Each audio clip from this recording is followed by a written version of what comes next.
Okay. So I am Olivia Evans. I'm 17 years old and I go to ECU as mentioned. I just got back from 11 months in Spain, in Madrid, that I did through the Rotary Youth Exchange. I was supposed to start my presentation off in Spanish, but I didn't. So I can add a little bit of Spanish here and there. Is there anyone here who does speak Spanish? A little bit? A little bit? Okay. It will be a little bit of a different Spanish. It is European Spanish, not Latin America, but they are usually pretty similar. The only thing is if I say I'm going to take something, which is the verb coger, for example, voy a coger mi chien, or no, that's French. I just got into a French class, I promise I can speak Spanish. Coger in Spain means to take. It's like I'm going to take the bus, I'm going to go take a nap, whatever. In Latin America, that means something very different. It's something very inappropriate, and I will not be repeating it, but I'm not intending to say that. So I'm not swearing, I promise. So this picture to start off here, this is actually the February weekend up in Mattawa that we got to do to find out where we were going on exchange. So we get accepted in September, and February we all went up all the new outbounds and the current inbounds to find out where we're going. So this is me with Allison and Scott. Oh, yeah. No, that's not. I knew that. And Vicky, who was our exchange student from Spain last year from Barcelona, 2 years ago, I suppose. So an overview of my presentation I'm going to give you is what is the Rotary Youth Exchange for those who aren't quite as involved. I'm going to talk to you about my host families, my school, and my social life. So the way I started school, making friends, finding my place in the city, extracurriculars, stuff like that. I'm going to talk about the Rotary events that we had, so the district conference, the Rotary weekends, and all that kind of stuff. I'm going to talk about my trips, because I did a lot of traveling over in Spain and throughout Europe, and then my reverse culture shock and how it has been in my 2 months coming home. So what is the Rotary Youth Exchange? Rotary Youth Exchange is an opportunity for students 15 to 18, I think here it's 16, this district we do 16, more or less, for a year to go away abroad to another country speaking a different language, to learn about the culture, about the language, about how to live more independently and to adapt to your surroundings. So like how to live with new families, how to like re-enter a new school in a different language, stuff like that. During the year, I made so many friends that I all miss like crazy, and I'll tell you a little bit more about them later on. But it was just the best overall, an amazing experience, like entirely. So my host families, so I had 3 host families, and they are divided up significantly differently than we do here in this club, like these districts specifically. Here they try to do 4 host families for 3 months each. Over in Spain, the host family pictured here is my first host family, and I was with them for 6 months. And then my second host family and my third host family were roughly 2.5 months at each house. They do that so that I can spend Christmas with the family I'm most comfortable with, which is my first family. So in the picture, on the very far end there, is Leila. She was my 13-year-old host sister. Beside her was my host mom, Raquel. And me coming off the plane, my host dad, and that was the district chair at the time that changed while I was there, all welcoming me from the airport to Madrid. So, so for my first host family, the Paneros and Barral family, all of my families have 2 last names because they don't take the male's last name, it's just hyphenated. So my first host family was absolutely incredible. They are my second family. I talk to them all the time. I was actually talking to my host mom this morning because it's my host sister's birthday. But I still talk to them all the time. They actually invited me. So Rotary Exchange starts September 1st, typically. I got to go up on August 13th because they invited me to to go on vacations with them since they take off the month of August to travel. They invited me to join their family, to go up to the north end of Spain, to get to know their family, get acquainted with them before school started, and to really bond with the family while they were on vacation. So I knew no Spanish. I knew my colors. My first conversation with them was, hola, ¿qué tal? Like, how are you? And I said, blue. And then she's like, I think we should speak in English. I said, that's a great idea. So from there, my host mom is a teacher. Well, both my host parents were teachers, gym teachers, but with that, my host mom, she taught either children or elderly. She taught at a rec center. So she typically spoke very slowly and very explanatory, didn't use big, long words that I didn't understand. And she taught me a good base of all of my Spanish. Like, I went into school knowing so much more Spanish than I did getting off the plane. And it really did help me make friends. But that's a separate story because that was a whole thing as well. This family helped me with the first bus. They helped me get into school. My track, when I started, that was the rec center there. They helped me get through everything. They were truly adopted me as their daughter and did everything for me that they possibly could. They even put me on their phone plan so that I didn't have to pay as much. My second host family was Jose Carlos and Ada Amos. So they had 2 kids. Their daughter was 24, 5-ish. She was studying to be a doctor in Ireland, so I met her once. And then they had a son who was on exchange in France. So I was essentially an only child in this family, which was wonderful because I have 2 sisters here. So I've never been an only child, and it's fabulous. It's very quiet, it's very nice. This family took me also traveling quite a bit. They took me as pictures. In both these pictures, this is the Alhambra, which is like a general, no, it's not. It's like a reserved park, if you want to describe it like that. It's very famous. There's so many beautiful gardens and everything. The house pictured in the bigger picture here is a very old author's house. I can't tell you which one. But he was, there's scriptures all over from his writing and everything. It's not in the Spanish that I can read or that I know, because it's kind of like Shakespeare in English. It's Shakespeare in Spanish, if that makes sense. So it's so old that very few people can interpret what it means. And then my third host family was the Valladares. I kind of lied. They had one last name. I don't know why. So in this picture, so I have my host mom in that picture with me on the canoes. They took me traveling with them, only a little bit, like local trips, but places I had never been. So they took me to a village, if you would say, like up in the mountains. Not too far from the house, probably about an hour by car from where we lived. And there's this little castle on this little like mound of dirt. And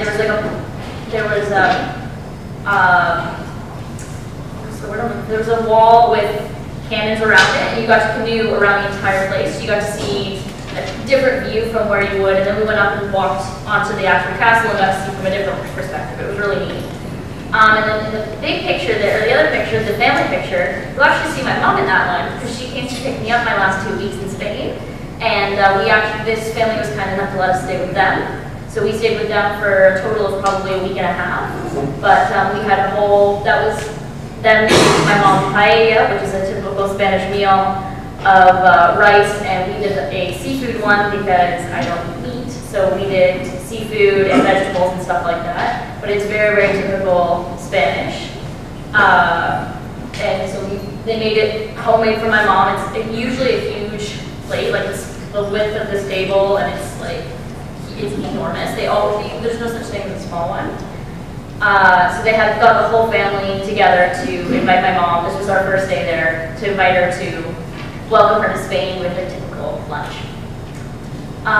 So my school and social life.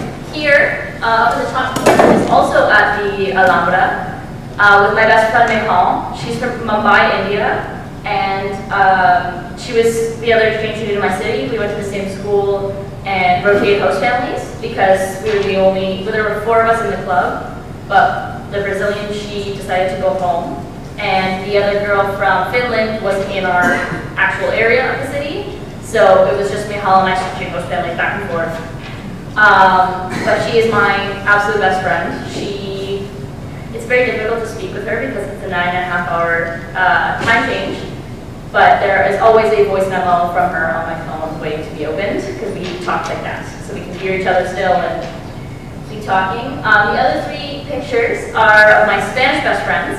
That's Lucia, Paula, and Eloy. They were my absolute best friends, spent all of my time with them, and they really made school so enjoyable for me because they would bring me with their groups of friends outside of school, during lunch. They would always invite me to go with one of them. I always knew I had someone with me in school because they were always so comforting for me.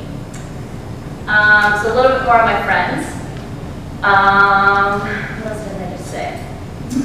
I am looking to go back to Spain as soon as possible, so if anyone's going, I would love to take you back with you. I would love to go, and I'm planning to go back and meet Michal in the middle, if you will, in Spain, because India is very far.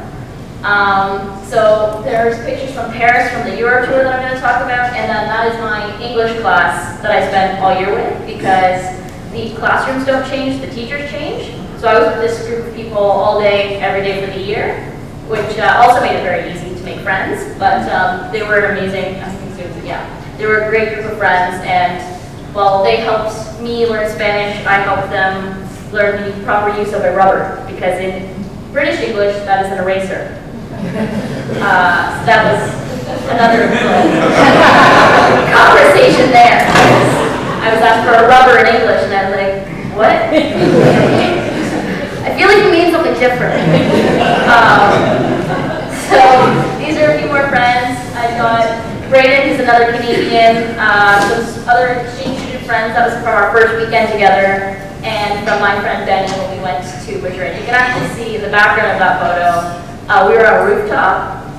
Since Madrid is so, I'm going to say it's a very vertical city because every building has like 24 floors because there's not enough horizontal space for them. If you go to the top of any hotel or building, there's always a rooftop to sit on. So you can always look out over top of Madrid. So the Rotary events, this is maybe like a third of the exchange students that were in Spain grouped together. There were, I think, almost 250 of us in Spain from all around the world. The biggest groups were Americans and people from India. So as you can see there, you can see like half of is America, half of India, and the rest of us are scattered in front of them. So the Rotary weekends we had, they try to do a Rotary weekend every month for us exchange students. So they usually did, there were 3 districts in Spain, and mine was the biggest area difference district. So we had the opportunity to see each other so much. We got to hang out with all the other exchange students, which is a little bit easier there than it is here because the exchange students in Hearst don't get to see me very often, which makes complete sense because I could drive the length of Spain in the time it would take me to get there. But we got to go to the different district conference at the end of the year in Malaga, which is the southern coast of Spain. And that was all of us, or all of us that were still in the country. And that was an amazing trip. That was a picture of us with one of the Rotex in front of the Rotary sign at the district conference. And it was really great. They made us perform, or prepare presentations, but they double booked our time and we didn't get to do them. But they were there and prepared. We had them all. The Camino de Santiago was another trip we got to do. It's very similar, actually, to the walk that was talked about earlier, the event that you guys had the opportunity to do in October. Because the Camino de Santiago is almost 1,000 kilometers, the entire thing, to walk. We did 110 of those kilometers. We did those in 5 days. We walked typically 20 to 30 a day, starting at 8 a.m. in the morning. There were probably 70 of us that decided to do this trip. It's typically a religious walk. We did not do it for religious reasons, but we were appropriately respectful on the trails due to the religious factor of it. Lots of people do this trip on their own in silence. We did not. Silence would have been very difficult for our group, so they did put that rule on us, but we did have to keep it very quiet. The trip ends in front of a church, the one that was pictured there. That's the church in the community in Santiago that people walk to get to. It's a spiritually cleansing walk, for example, or per se, I suppose. So lots of people, they do it to get there. Unfortunately, after the 6 days of walking, we got 20 minutes in Santiago because we had to get the bus to go home. But we did get to visit, and it was, again, just like the rest of Spain, it was absolutely phenomenal. So for the summer vacations that I did the Euro tour, and I got to do some of my own personal trips. I got to do a trip to Vigo, which is up above Portugal, per se. It's in the Galician region of Spain. Very coastal city, and it's very similar to Canada because it's very green, there's lots of rain, so it's very similar to our agriculture here. Whereas if you go down to the southern coast, it's palm trees and sand and a completely different country. My host families took me on a lot of trips that I got to do within Spain, which I listed on the bottom. I got to go to Granada, Leon, Barcelona, Malaga, Murcia, and so many other places, which at the end I'm going to ask for questions, and if anyone would like to know more about those places, I'd be more than happy to talk about them. My host family, as I mentioned, took me up to Spain for the first 2 weeks, and they also took me to about half an hour east of Portugal for 2 weeks on vacation for Christmas. So the Euro tour that we got to do is the route here pictured. We flew to Paris and then took a bus around Europe with a 2 or 3 day stop within each city. And it was absolutely fabulous. If anyone sends their child over to Europe and they get the opportunity to do the Euro tour, it's expensive, but do it. It's amazing. I got to go to 11 European countries that I would have probably never gone to, or it would have taken me a lot longer than 20 days to go to. But it was a really amazing trip. I had a great time. It was so much fun to have a last trip with everybody, all my friends and exchange students before everyone separated to their different ends of the world to go back home. So these are just a few more pictures. That's in front of the John Lennon Wall in Berlin. There is the castle, or the Parliament building in Budapest, the Eiffel Tower.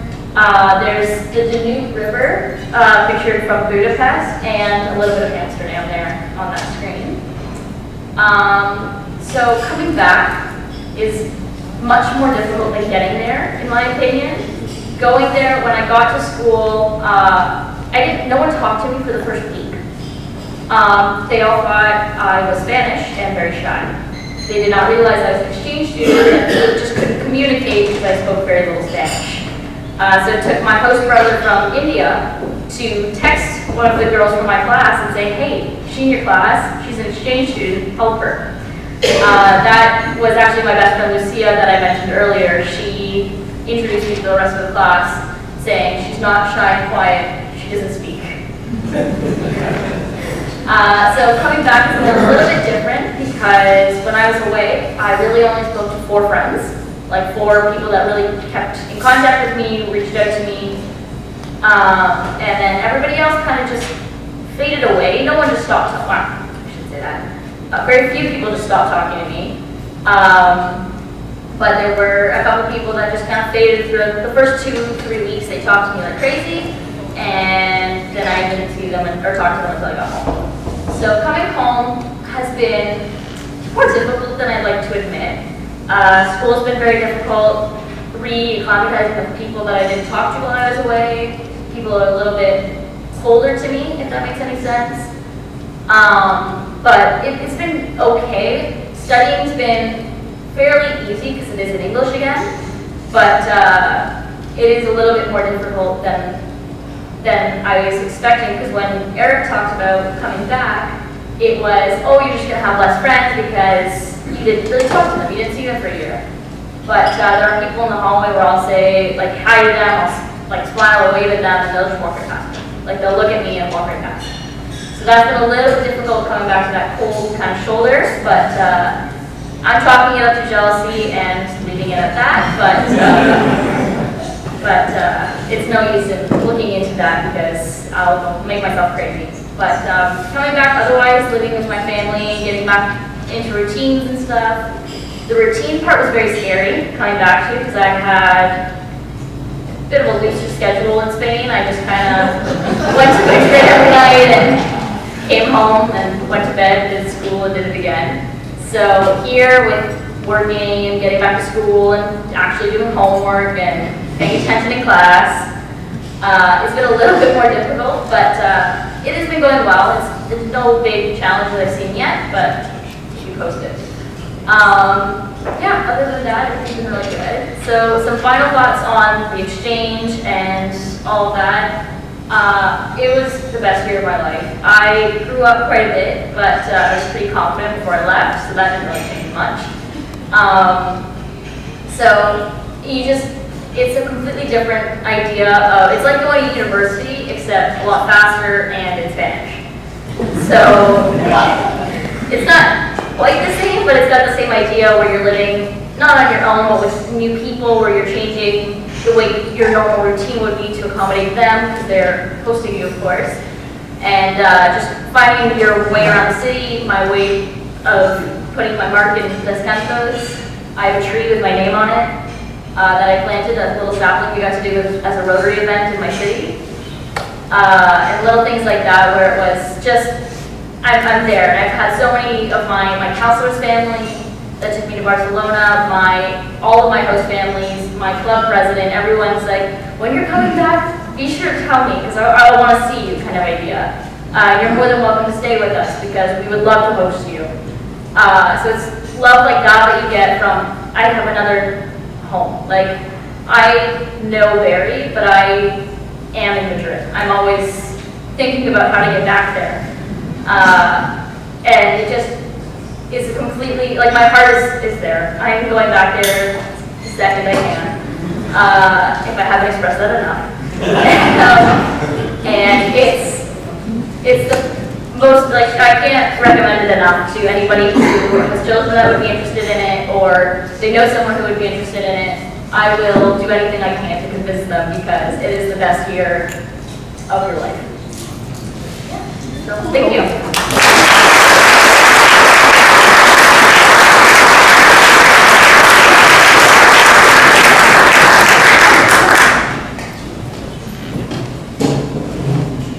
Sorry, do we have any questions from before? That's okay. So Olivia, you said you didn't speak Spanish at all when you left, but now you do. But we didn't get to hear it. Okay. Well, what would you like to hear? When I went to class and I speak Spanish, I typically just give a little introduction. Me llamo Olivia, tengo 17 años. Yo no sé, yo tengo dos hermanas menores, se llaman Abigail y Sofía. Tengo un perro, se llama Charlie. Yo quiero ser una profesora de idiomas, no sé cuál, pero prefiero hablar en español, prefiero enseñar en Canadá, pero no sé. I don't know. Yeah, so, yeah, that's just,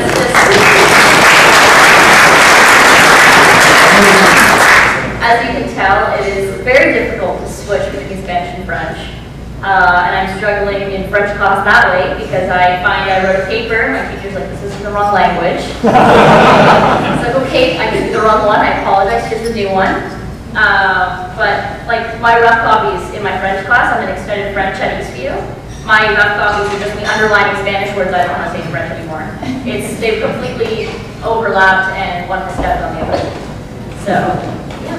But are there any questions? Any other questions? Yeah. I ran our student exchange program for many years, and thank you for sharing your story today. But one of the things that the students would say when they would come here is there was a point in time where their dreams would be in English, versus their native tongue. Did that happen to you? Yes. While I was on the Euro tour, actually, when we had to share rooms, one of my roommates was like, "Oh, you were speaking in your sleep last night." And I was like, "Oh, really?" She goes, "Yeah, I didn't catch it tonight. I'll keep a notepad by my bed, and if I catch it, I'll write it down and let you know." So that was the first night. And then the second night, she was like, "Okay, I caught it."